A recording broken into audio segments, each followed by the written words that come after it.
Hi guys, Mike here at tabletbyte.com, and we're finally here with a comparison you've probably been waiting for a while. It's the Asus EEE Pad Transformer Prime over there in the left, next to the Asus EEE Pad Transformer, so the first generation transformer over here to the right. The transformer has been released a while ago in late spring 2011, and this is just fresh on the market right here in the last months of 2011 as well. This is the new generation tablet. You can say it's the successor for the Asus Transformer, although the Transformer is still going to be available on the market at least for a couple of months in the near future. The main changes: Transformer has a Tegra 2 platform, 1 GB of RAM, and started from 16 GB of storage space. All the sensors, all the connectivity options, and a 10.1-inch IPS display with 1280 by 800 pixel resolution. The Transformer Prime, on the other hand, it's a Tegra 3 powered device, the first Tegra 3 powered Android tablet available on the market. It also runs Android Honeycomb right now, and same connectivity options, same sensors, but it is lighter, it is slimmer, it is lighter as well, and it has a new screen. It's a super IPS display, which is actually brighter. It's brighter than the one you get on the previous generation transformer. Okay, we're going to compare these two, I'm going to put them side by side, and I'm going to tell you what are the differences between the two generations.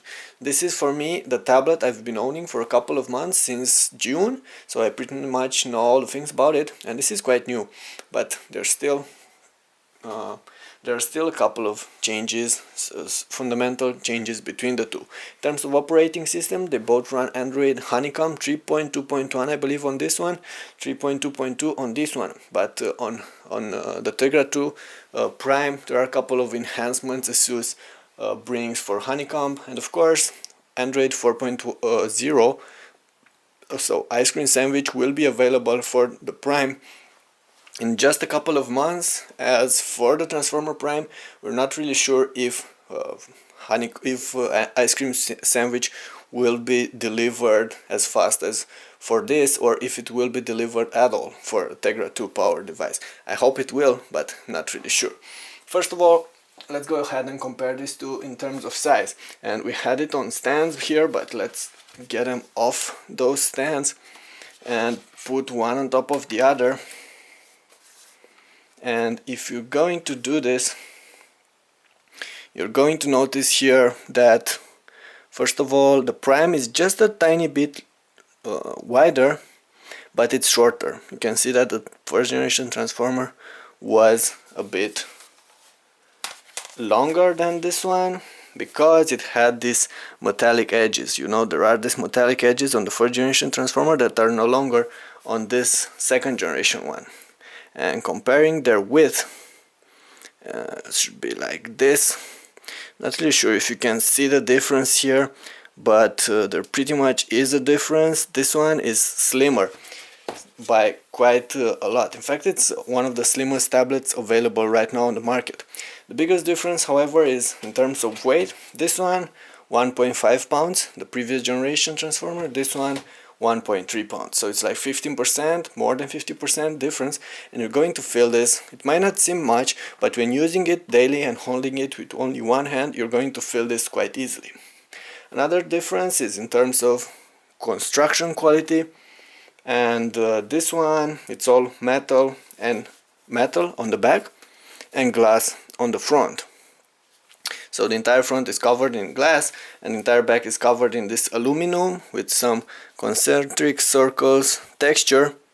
It looks nice. It's available in two different colors actually. This is the darker gray one. It's with a tint of darker gray with a tint of purple. It actually looks good. You can see it here. Although some might not like the fact that it will catch smudges fast, very fast actually, and I don't know, this circular pattern here might seem a bit too extravagant for some of you. On the back you have an 80 megapixel camera on this one with flash, and that's pretty much all. Let's have a quick look at the transformer, first generation transformer. On the other hand, the back was covered in this texture plastic, feels solid and offers very good grip, but it's plastic, it's not the same, it's not as stylish on the first generation.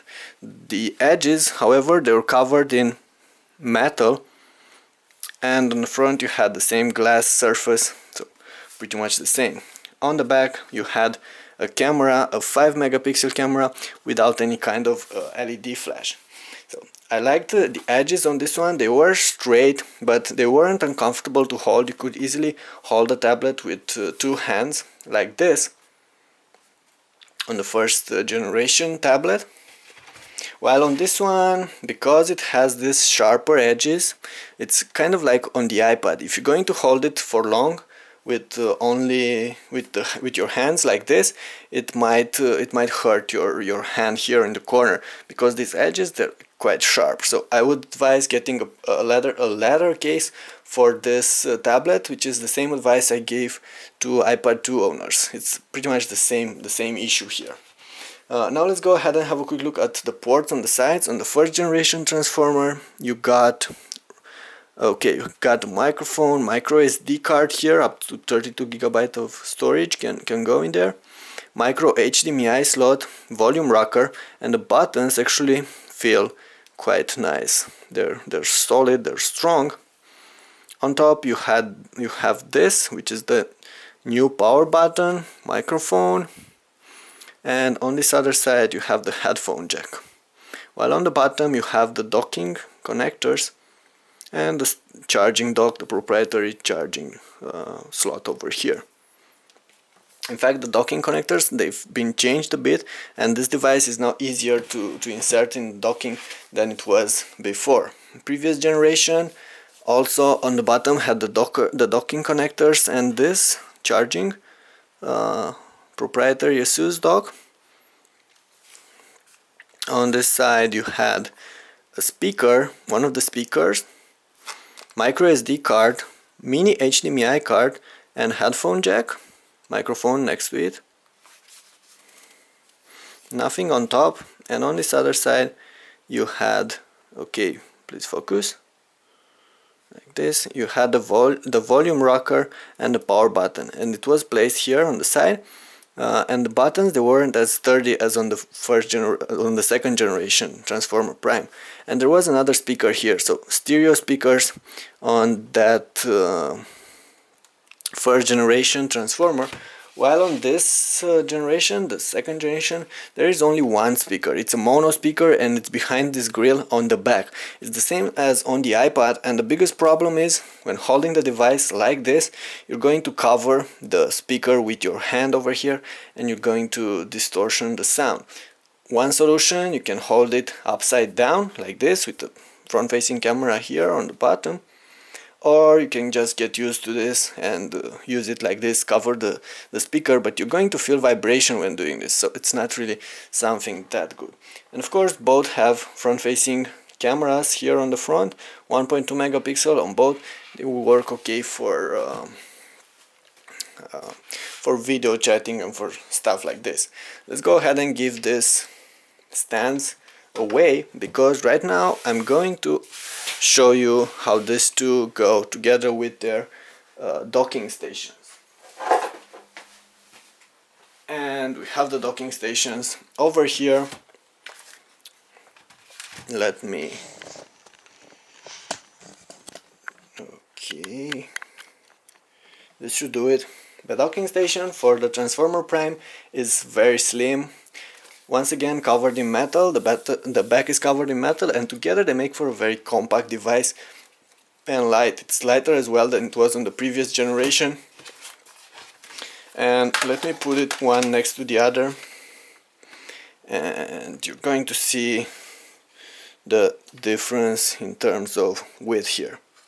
So it's not just a matter of finishing difference, because this as well had plastic metallic edges. This one is all metal here with linear textured back like on Ultrabooks here. The hinge has been redesigned a bit, it's more it's simpler, and the keys, actually the keys have been changed a bit as well. Now let's go ahead and connect the two tablets, and then I'm going to tell you a couple of more things about these two docking stations. On the Prime, it's actually a lot easier to connect the two tablets. There is a small indicator here on the tablet and on the docking station, and if you're going to center those arrows one on top of the other, just a matter of this, and you have the docking connector, and it says here that the docking is now connected.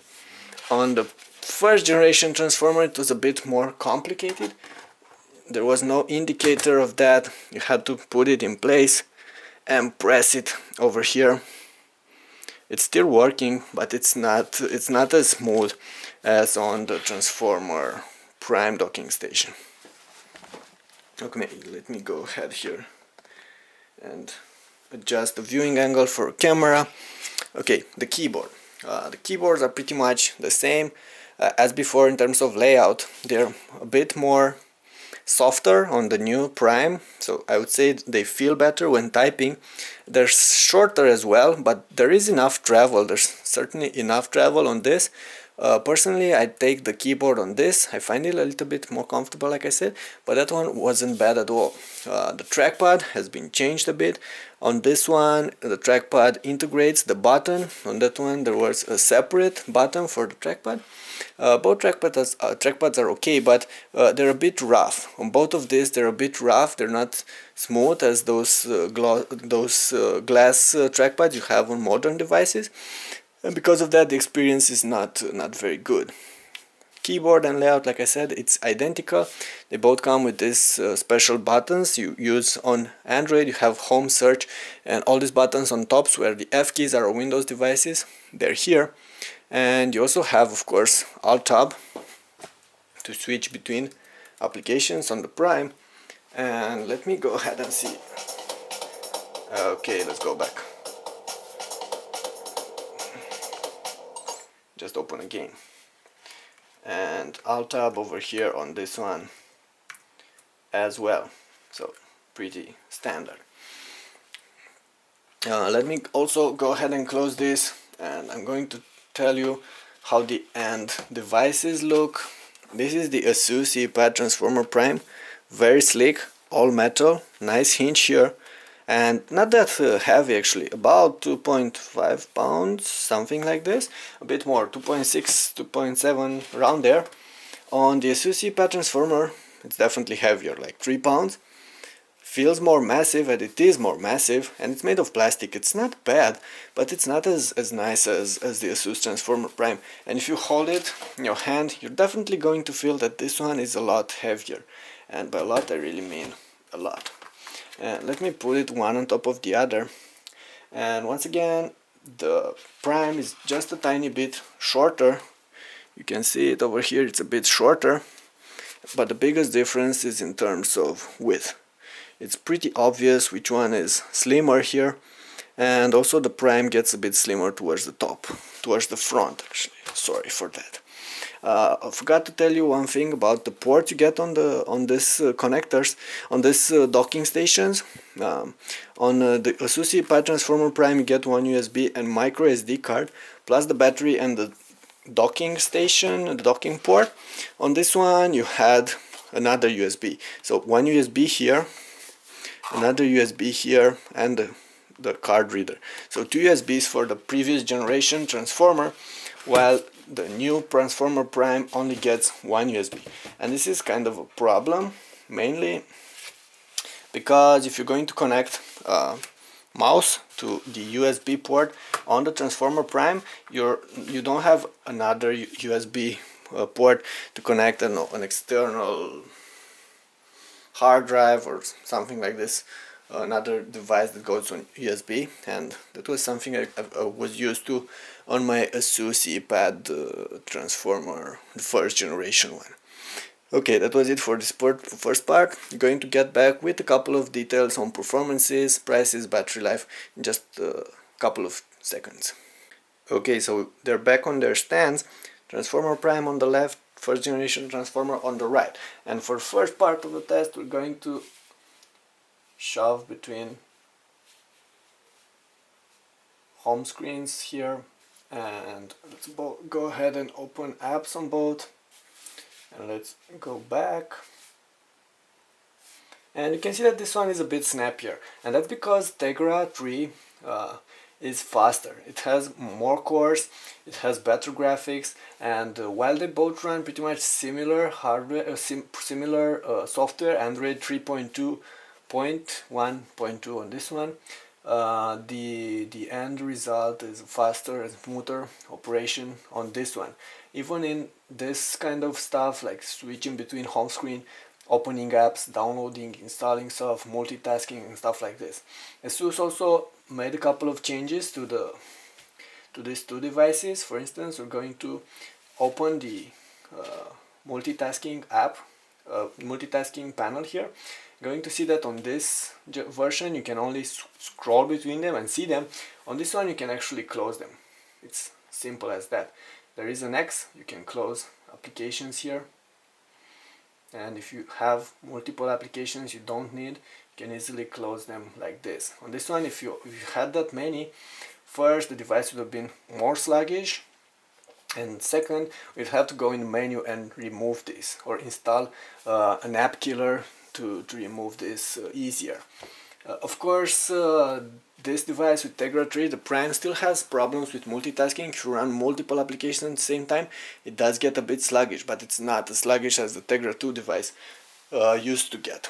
Also, one more extra change.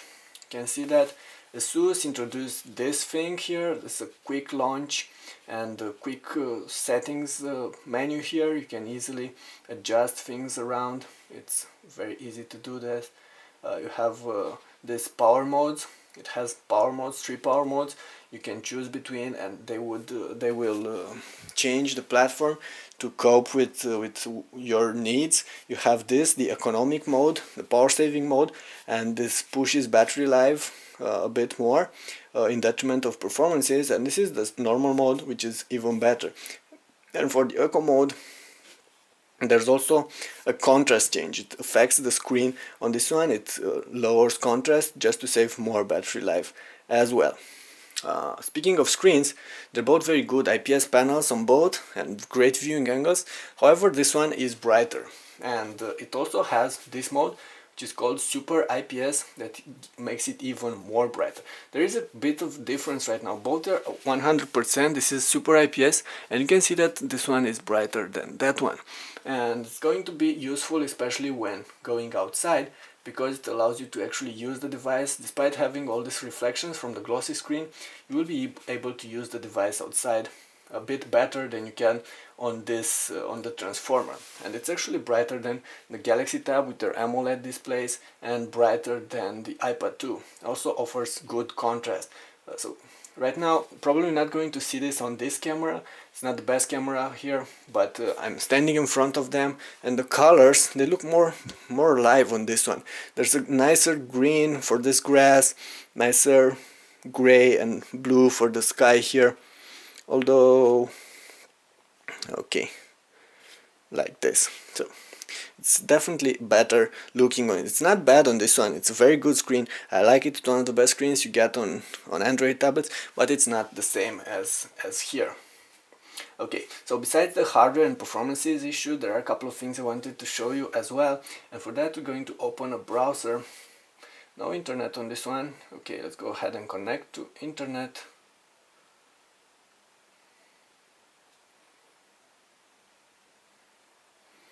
It doesn't seem to want to connect to the same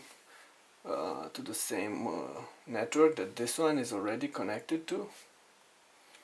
So probably because they're so close, one next to the other, they're not both connecting to my network. Okay, I think that's a bit of a problem here. We're not going to be able to test the browser. Bottom point though, they're both pretty much the same in terms of loading speed, but this is a bit more fluent because some of the CPU operations that Okay, let me try and explain this better.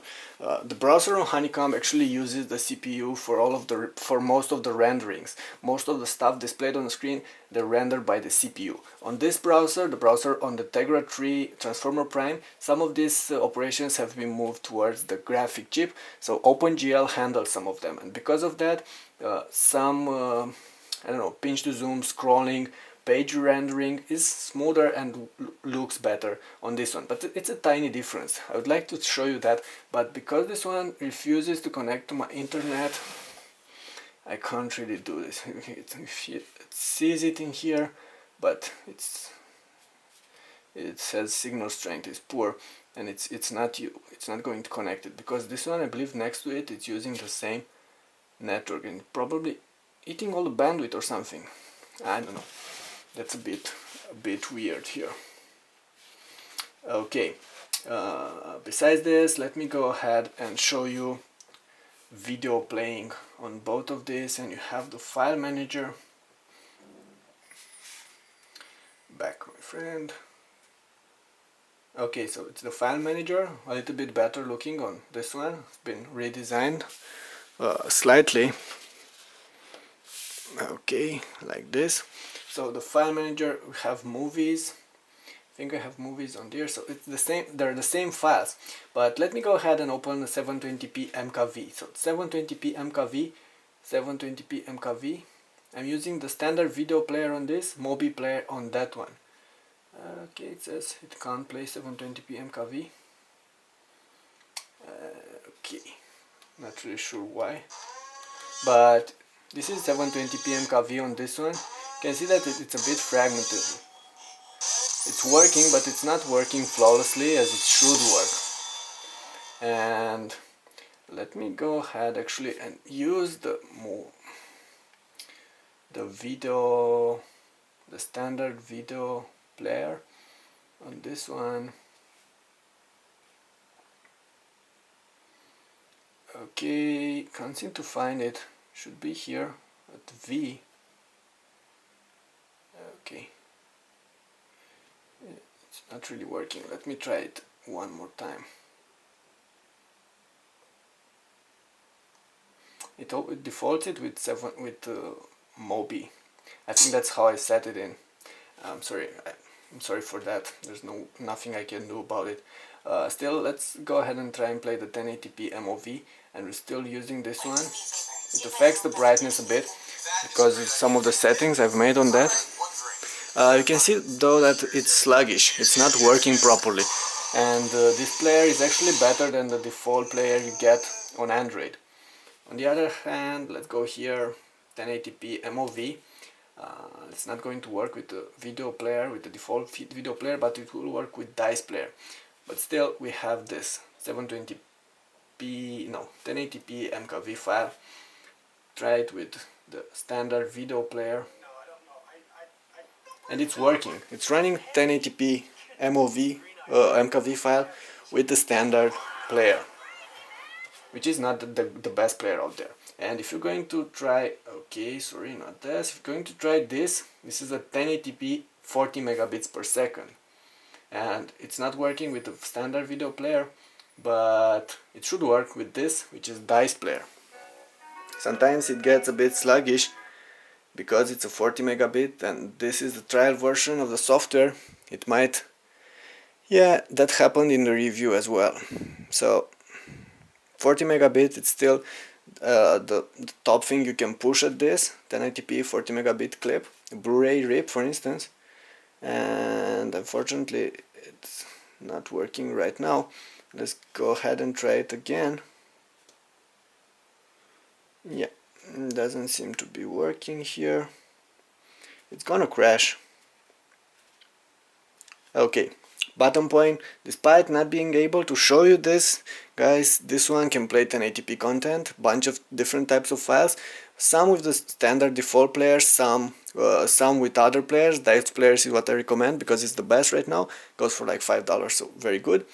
On this one you can barely play 720p because the Tegra 2 did not offer support for H.264 video content, so no hardware decoding on this kind of video content, while this does offer, and it's actually very smoothly. It only runs with only one of the cores on the two of the four of Tegra 3, and because of that, battery life while running such content is actually very good as well. And speaking of battery life, on average on this one from 8 to 11, maybe more battery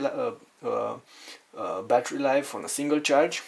The lowest is offered for normal mode while using it on daily use like this, because because Honeycomb is not really optimized right now for Tegra 3, so it doesn't use all of the 4 cores like it should, and because of that, battery life is not that good on daily use. For HD 720p video playing, I got like 11 hours on a single charge. On this one, you can't even play properly all kinds of HD content 720p, but on average you get like 8 hours of use, so pretty much the same. Still, for video, standard SD video gets you like 9 to 10 hours, and HD video, you can only run some types of HD video and get like 8. So definitely better battery life on this, more efficient, while being more powerful. But like I said, it really depends on apps and what you're running, because right now the operating system and most of the apps, they're not optimized for 4 cores for Tegra 3. But with Ice Cream Sandwich available soon, that's going to change, and the efficiency of the Tegra 3 platform compared to the power ratio it's going to offer is going to be a lot superior to the current Tegra 3 devices we have here. Okay, speaking of prices, this is the final part of our comparison prices. $499, it's the base price for the Transformer Prime, and it's available from now. It should ship this year or next month. That's for the 32GB storage version. This one starts right now at $399 theoretically, and it's for the 16GB version. The 32GB version was priced at $499, so theoretically they're priced similarly. However, you can find this a lot cheaper. You can find the 16GB version for $349 in some online stores, maybe a bit cheaper on some right now before Christmas, and the 32GB version goes for like $420, something like this online. So definitely there is a price difference, but this is definitely this is for sure better. The overall experience is better, the screen is better, battery life is improved, and the exterior is very nice as well. Plus, for both docking stations, go for around $150 and offer you more battery life, the keyboard, and the extra ports. Okay, so if you're going to choose one over the other, that's up to you to decide. If you already own a Transformer, perhaps going right now for the Transformer Prime might not be the smartest choice. I would wait. I'd wait for Ice Cream Sandwich to kick in, for applications to mature, for drivers to get better, and then probably prices will also drop a bit, because other producers will launch Tegra 3 devices on the market as well. I would say by March, by April, something like this. If you don't own a tablet right now, an Android tablet, and want one, then definitely the Transformer Prime, it would be my pick right now. Especially if you can afford it. If you don't have $500 for it, then there are other good options. There is this for $349, the cheapest version. There are those from Acer. There are even cheaper devices. I don't know, the Kindle Fire probably, although they're not in the same class. But if you can afford an iPad like price, this is the one I would get right now. Okay, more details are available here on Gadget JM YouTube channel, and of course on the site on tabletbyte.com we have reviews for all of these. We have thorough information, pretty much all the important aspects of these tablets and others. So please go ahead and check them out. Of course, if you liked our work, subscribe and press thumbs up. Thank you for watching. That was Mike at tabletbyte.com with the Asus EEE Pad Transformer Prime and the 3rd generation Asus EEE Pad Transformer.